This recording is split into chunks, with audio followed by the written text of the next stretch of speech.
juga aku pernah ngerasain sih, tapi bukan sama keluarga, bukan sama temen, sama ya Pasangan. ex lah gitu. Jadi ya itulah. Ya pokoknya tahun 2020 2 kali aku menemukan seseorang yang akhirnya tertikam lagi. Jadi aku baru putus sama orang ini, terus menemukan orang baru kan. Tapi ternyata tidak berujung baik juga. Jadi aku tapi tiba-tiba masuk beberapa chart dan playlist yang besar juga. Jadi pastinya bersyukur dan seneng banget sih.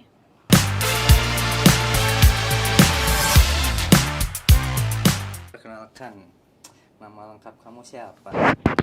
Nama lengkap aku sebenarnya nih Dewi Aruman, tapi di sini aku sebagai Aruma. Oh, Aruma, ini kan viral ya, muaknya Lumayan. kamu muak. Bahkan di tahun 2023 ini berbagai pencapaian udah diraih. Nyangka nggak sih kamu? Pastinya enggak sih, soalnya emang single pertama aku juga di Sony Music, masih belum ngerasa belum ngerasa suaranya juga udah bagus banget dan masih awal perjuangan aku. Tapi tiba-tiba masuk beberapa chart dan playlist yang besar juga, jadi pastinya bersyukur dan seneng banget sih. Awal menjadi viral itu gimana? Awalnya tuh Dari TikTok ya? iya, awalnya tuh dari TikTok. Jadi ada Kanjar dari tim Sony Music yang bikin kayak speed up gitu, speed up lagu muak. Terus banyak banget yang pakai lagunya, dan awalnya dikiranya tuh suara Gempi karena sempat kan lagunya Raisa Anggiani yang Kau Rumahku itu emang dinyanyiin sama Gempi. Terus orang-orang kiranya lagu aku juga dinyanyiin karena kayak anak-anak kalau di speed up. Terus pada akhirnya pada pakai soundnya juga, dan lama-lama jadi sukanya ke lagunya bukan karena suaranya kayak anak-anak. Tapi memang dengan pencapaian ini jadi beban nggak buat kamu bahwa nanti mungkin karya-karya selanjutnya harus lebih baik bahkan menyamai yang sekarang? Nggak beban juga sih, tapi emang punya harapan yang sama juga, bahkan pingin juga lagu-lagu selanjutnya lebih dapetin prestasi yang lebih baik lagi. Cuman nggak sampai dipikirin banget sampai jadi beban, enggak lah. Bukan cuma di Indonesia, di Malaysia, bahkan Spotify Malaysia. Ya, sempat masuk chart juga. viral, ya viral di Malaysia 50. Itu ketika masuk daftar itu, apa yang kamu rasakan? Masuk chart seperti itu. Aku sejujurnya aku sebelumnya udah pernah keluarin single, tapi belum pernah masuk playlist, chart dan lain-lain. Jadi bahagia banget sih dapat kabar yang selalu baik berturut-turut. Setiap harinya pasti ada selalu kabar, misalnya kan, wah aku sudah 1 juta monthly listeners gitu. Ada juga sekarang aku masuk top 50 streams terbanyak se-Indonesia kan ada 50.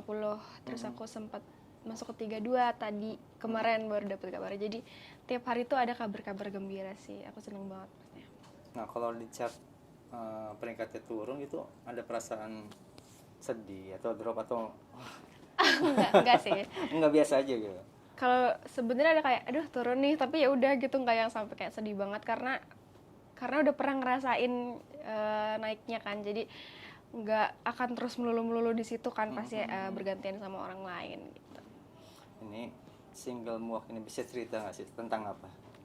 Single Muak ini sebenarnya ditulis oleh Kak Aditya Syahid dan Kak Okto Hadi, dan menurut pandangan mereka menciptakan lagu ini katanya tentang seseorang yang sudah lelah diberikan janji manis, atau udah capek sama omongan-omongan seseorang yang akhirnya tidak sesuai ekspektasi gitu. Tapi aku sendiri menelaah kayak dari liriknya gitu, ternyata punya definisi yang luas banget. Jadi misalkan ada perasaan lelah dan capek hubungan oleh temen, ya mungkin sahabat yang pernah nyakitin kita juga, karena muak itu emang bener-bener luas banget kan ya artinya. Terus juga mungkin ada hubungan sama keluarga yang gak baik dan lain-lain. Relate sama cerita kamu?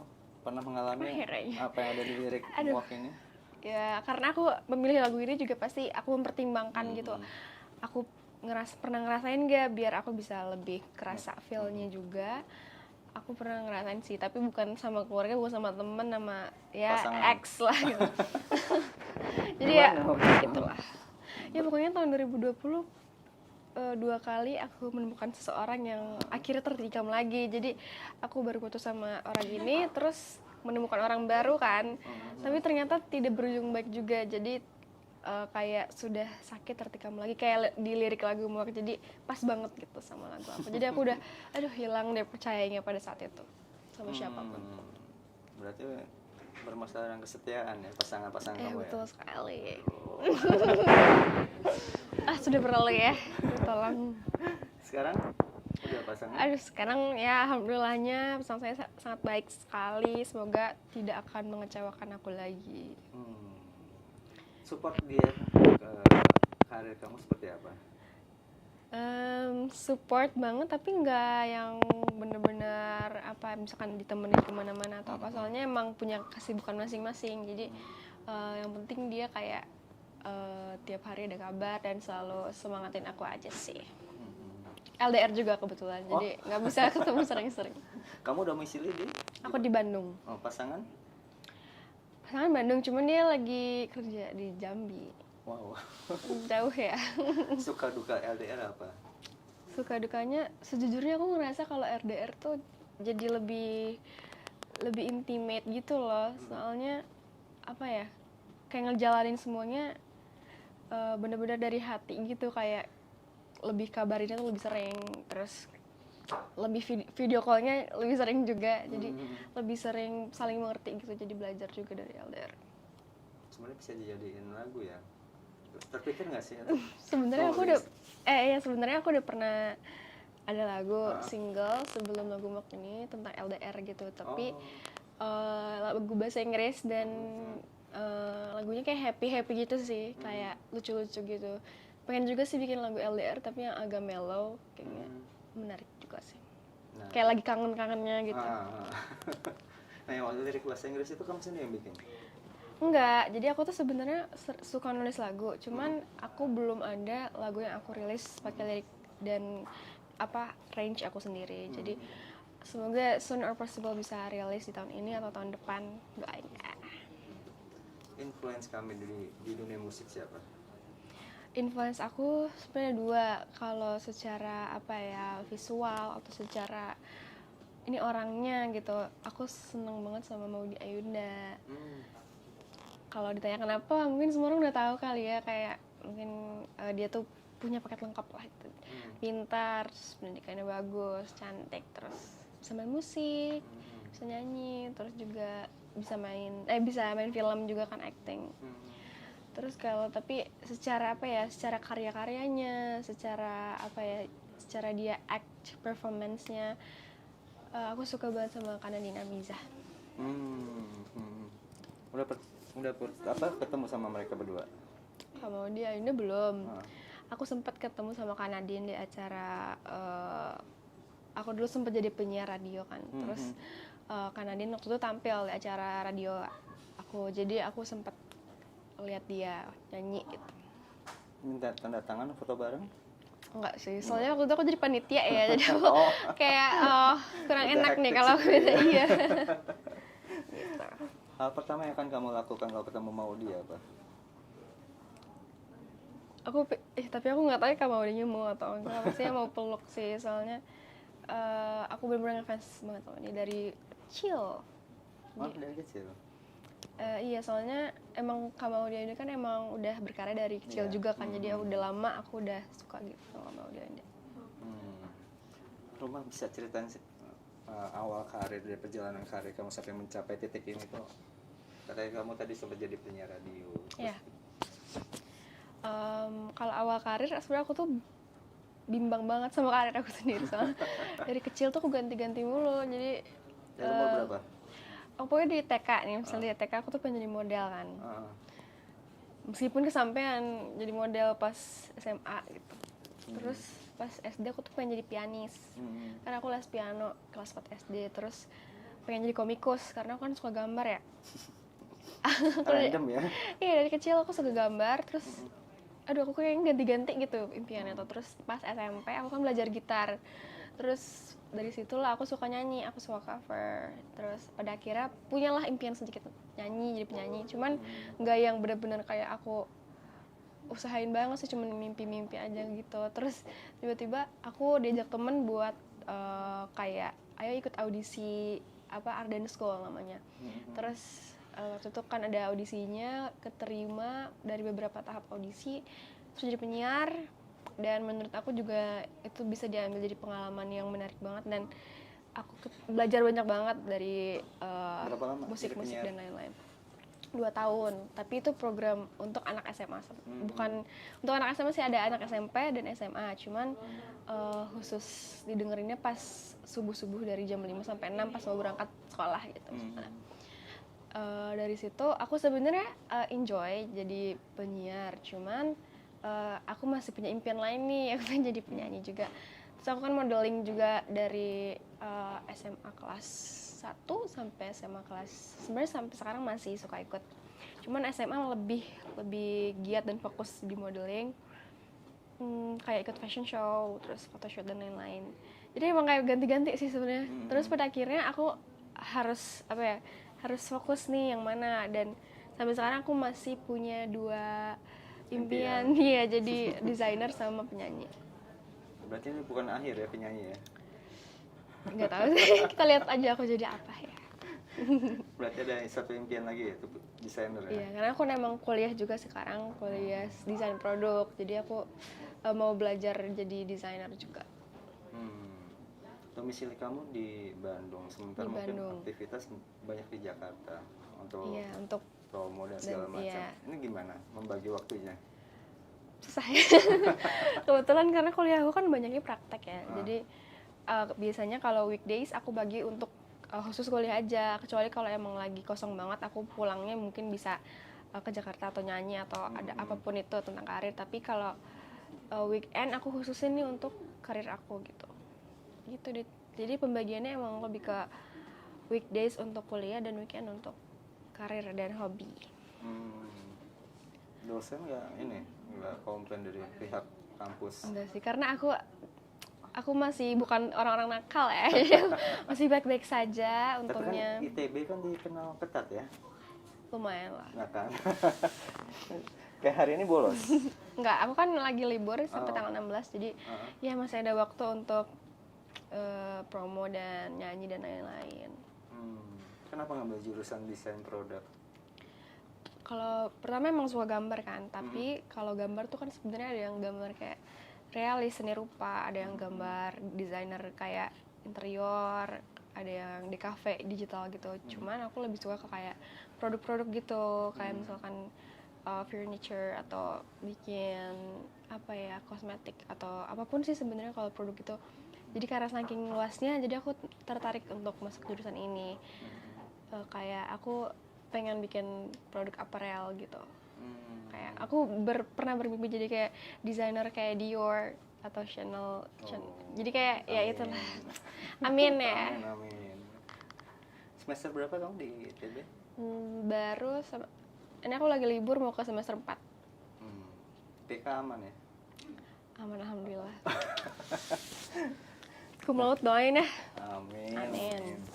Keluarga, khususnya orang tua gimana menyikapi karir kamu di musik sekarang? Support banget sih, apalagi mamaku yang selalu nemenin aku kemana-mana. Tapi orang tua aku selalu pesenin aku kalau pendidikan masih tetap nomor 1. Jadi tetap aja meskipun aku emang disupport di musik, jangan lupain juga pendidikan gitu. Nggak pernah ada nyanyinya nanti belakangan, pendidikan dulu? Sejauh ini masih belum belum sekonfliknya, belum seberat itu sih. Jadi kayak masih, misalkan aku lagi sibuk-sibuk bikin cover atau emang lagi bolak-balik kesana kesini, masih kayak paling cuman dibilang kayak jangan lupa ya itu tugasnya kerjain dulu gitu. Belum yang kayak bener-bener kayak apa sih ada maunya gini-gini, enggak. Jadi masih ya kecil-kecilan. Karena emang akunya juga masih awal kan di nyanyi, jadi belum belum sesibuk dan kemana-mana itu.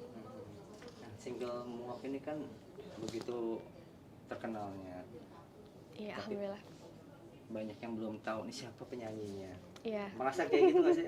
Iya, soalnya kadang orang-orang, aku pernah ke suatu tempat terus ada lagu aku tapi ada akunya kan, orang-orang tapi nggak tahu kayak gitu ada aku di sini penyanyinya gitu. Jadi ya gitulah, masih belum pada mengenal aku karena aku kan emang sejujurnya aku belum pernah ikut ajang bakat atau aku sebelumnya juga nggak yang serius banget di nyanyi, jadi emang sangat-sangat baru lah gitu. Nah, cara kamu untuk supaya memperkenalkan diri kamu kepada publik gimana? Bahwa nih gue nih jadi muak nih. Gimana ya, sorry aku nggak mungkin maksa orang-orang hai lihat aku ini aku nyanyi muak.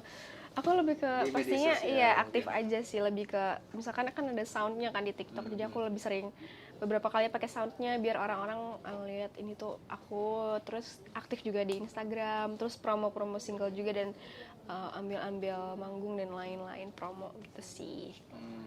Tapi pernah nggak apa ngasih tahu orang ini aku loh yang nyanyi lagu ini gitu? Enggak. Oh enggak. Ya ampun, nih orang sama sangat gengsi banget, jadi ya udah lah ya, semoga dia tahu sendiri aja.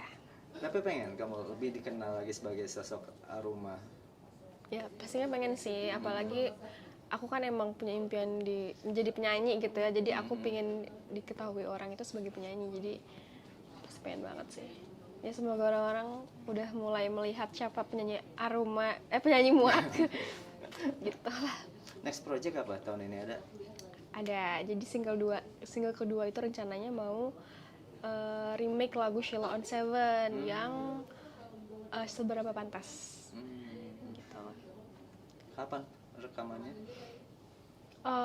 Masih workshop tapi sebenarnya udah ada apa kayak rekaman covernya, tapi belum jadi demo sih, jadi masih proses. Workshopnya sama personel Sheila sendiri? Iya, tapi nggak semuanya sih.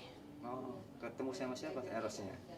Ya Kak Eros katanya mau, tapi aku sebenarnya belum workshop, jadi kayak baru tektokan aja nih lewat dari A&R Sony Music sama Kak Erosnya, jadi masih belum yang benar-benar workshop bareng, tapi bakal ada gitu.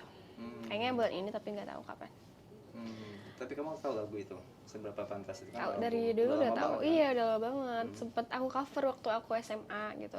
Sebenarnya uniknya adalah waktu itu kan aku bikin video live cover kan untuk di YouTube. Ada 5 lagu berapa lagi? 7 lagu lah. Nah, terus lagu Seberapa Pantas ini adalah pilihan terakhir. Jadi kayak tiba-tiba kebeset aja gitu di pikiran aku. Awalnya tuh ada 7, awalnya ada 6 kan, terus mau nambah 1 lagi, apa ya lagunya, lagu Seberapa Pantas. Dan pas rekaman dari 7 lagu tersebut, lagu Seberapa Pantas tuh yang paling disukai nama orang-orang Sony Music, dan akhirnya diputuskan untuk jadi remake ke depannya gitu. Tapi dengan cara kamu bernyanyi ya? Iya, Seberapa pastinya Pantas. dari secara instrumental tuh pasti juga beda, dari karakter lagunya juga pasti udah beda. Nah, Sheila on Seven kan dengan lagu-lagunya kan fenomenal ya. Pasti kan akan jadi motivasi kamu untuk membawakan lebih baik, bahkan Takut dibandingin ya sebenarnya. gimana? Aku sih lebih ke nggak terlalu dipikirin sih orang-orang ngomong misalkan ngebandingin atau takut tidak bisa lebih baik atau menyeimbangi, karena aku emang juga masih baru. Aku lebih ke kayak ya udah, ini kan adalah sesuatu yang mau aku tunjukkan ke orang-orang gitu, jadi semoga orang-orang cuman bisa nikmatin gitu, nggak yang takut. Oke, Aruma boleh nyanyi sepenggal Boleh dong. muaknya. Refnya aja. Refnya 5 kali ya. Siap, 100 kali juga bisa. Ya. Tahukah sakit yang tak terobati belum sempat sembuh, tertikam lagi muak. Aku muak, katanya cinta sedalam samudra, bohongnya tak kita berakhir juga. Muak,